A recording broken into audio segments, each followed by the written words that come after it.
I wasn't surprised that David Benavidez was able to go out there and get a stoppage against Anthony Yarde. A lot of other people aren't either. You went and you looked at the line. He was like a 9-1 favorite, a 10-1 favorite. So that's really obvious that the vast majority of people think that he was going to come in and he's overmatched against this guy. I get that. But when we looked at this fight going on, you could see early on, Anthony Yarde wasn't exactly overmatched. I actually kind of liked the game plan that he had. He was trying to really do what he could to make sure that David Benavidez wasn't able to get into his rhythm, wasn't able to get that downward momentum, wasn't able to really start going downhill, get his combinations together, apply the effective aggression and pressure that he's known for, and get those power punches off. So Anthony Yarde's moving around and he's able to get those shots off and he's looking good at times. But it was just a matter of time. It was just a matter of time before David Benavidez was really able to put his foot down on the gas pedal, get things going. And that's exactly what we saw. Goes out there, he's able to put some things together. And once he does, that's kind of it. Once he gets going, he's able to just get his man against the ropes, kind of even squares up a little bit, and he's able to get so many shots off. They're coming from so many different angles. He's got the power, he's got the hand speed, he's got the stamina. And guys at this weight class, 175 pounds, and even when he was at 168, but especially more at 175, they're not able to handle that hand speed. They're not able to handle that combination punch, and he has got power behind it. But all that being said, as I mentioned, it wasn't exactly a surprise. Maybe you thought the stoppage was a surprise, or maybe you thought he was going to get the stoppage, but you didn't think he'd get it quite as early as he did or something. Whatever. That man leaving with his hand raised and a W in the column isn't exactly what was a surprise. What was a surprise what came afterwards. He's sitting out there in the post fight and tells us, hey, guys, I got a surprise for you. May 2nd, I'm moving up. Zurdo Ramirez, that's the fight. That's what you're going to see me in next. Wow. And there's a lot of things to be pulled from that. And right away, the first thing we can think of is the actual fight. Moving up to cruiserweight, fighting Zurdo Ramirez. I mean, incredibly impressive in a lot of ways, going up there and making that challenge. And if you assume if he comes out, let's just say that he were to get the victory, and you're looking at these 3 divisions and the belts and everything that he's able to do, and that's great.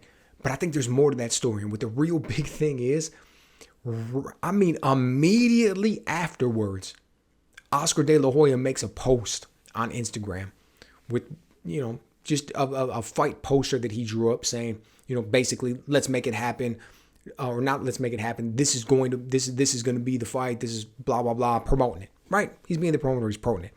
And you realize this is all about making the play away from Canelo. This is all about making the play away from Canelo. May 2nd, Cinco De Mayo. He has had a lock on that date for years. Nobody's been able to take it from him. He's been the man. He's been Mexico's fighter. That's when he fights. Nobody else can fight around that time. Even if you attempt to, you're going to be outshined so much. People don't want to see you fight then. People want to see Canelo fight. Canelo loses to Crawford. He's up in his career. Everybody realizes the end is far closer than it's ever been, man. When you think about Canelo and all the fights that he's got in, all the wear and tear, comes out there. Now he gets that loss to Canelo, or now he gets that loss to Crawford. And that's when Benavidez makes his move. Oscar De La Hoya is sitting there, and he's been waiting in the wings, man. He's sitting there on the sidelines, and he's got his boy Zurdo Ramirez. And he looks at David Benavidez, and he says, listen, here's what we're going to do to make the play away from Canelo. David Benavidez wins that fight. You know he's got all the confidence in the world, but David Benavidez wins that fight. He goes out there May 2nd, takes the date away from Canelo, wins the fight. That's it. He's the man. He is the Mexican fighter now. And I get he's not from Mexico. It doesn't matter. He's going to be the one that everybody watches. He's going to be the guy on that date. He's going to be the guy that everybody else has to wait in line for. That's the play, man. And you know he feels that way.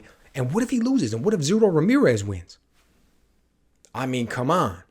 Either way, Canelo is in a horrible position. A horrible position.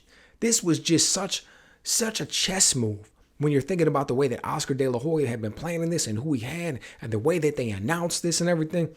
Beautiful, beautiful. Now, when we're looking about the actual fight itself, you're thinking about moving up to cruiserweight. I'm not exactly the biggest fan of that. Cruiserweight has never been an extremely competitive division. It's never been a division that's full of notoriety. It's never been a division that was just packed and guys were able to make things happen and build legacies from it and everything else. The only time that you hear things like that is when people did them in other divisions as well. So when I think about David Benavidez at this point in his career and all the fights that he has left in him, moving up in weight to a division that's not packed full of talent, that's not sitting there with all kinds of things going on, that doesn't have a bunch of names in it for you to build a legacy off of, I'm not exactly thrilled about that. And it's like, what is he going to do? Is he going to move to heavyweight? Is he going to move back down to 175? I don't like either one of those options either.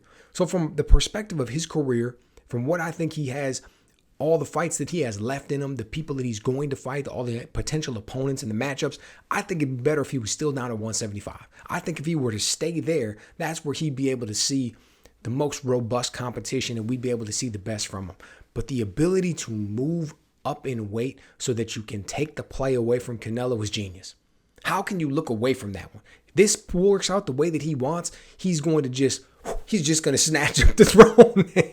He's going to be able to snatch it up and he's going to be able to just sit on top of it. And at that point, that'll be exactly what he was supposed to do. I had been saying for years, it was obvious that he wasn't going to get the Canelo fight.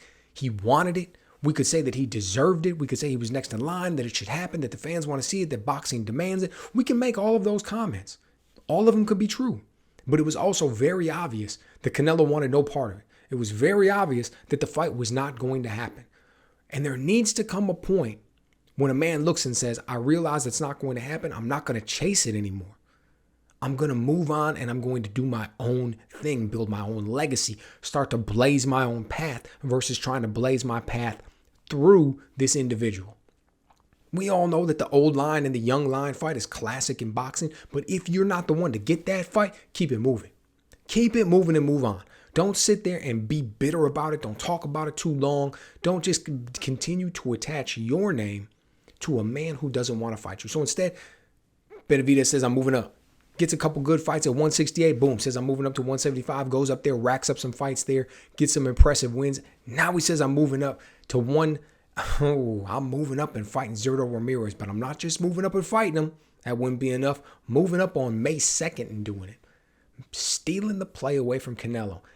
And for that, I have to take my hat off to the man. That's a good play. I really hope that this works out for him.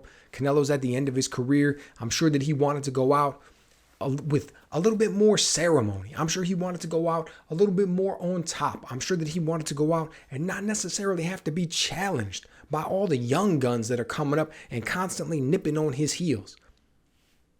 That's not the law of the jungle, man. That's not the way that it works. Everybody, when you're at the top, everybody wants what you got. When you're the big name, everybody's gunning for you. When you're the one who comes in with the crown and you're walking around, everybody wants to knock it off of your head. And that's what we're seeing from a guy like Crawford moving up multiple weight divisions to do it. We're talking about a guy like David Benavidez who really wanted that fight, and now he's coming to actually steal the date away. So shots fired, my man. This is a good one, so it'll be interesting. What do you think? What did you think about the performance tonight from David Benavidez? What do you think about him moving up in weight? And what do you think about him trying to steal this date away from Canelo? Let me know.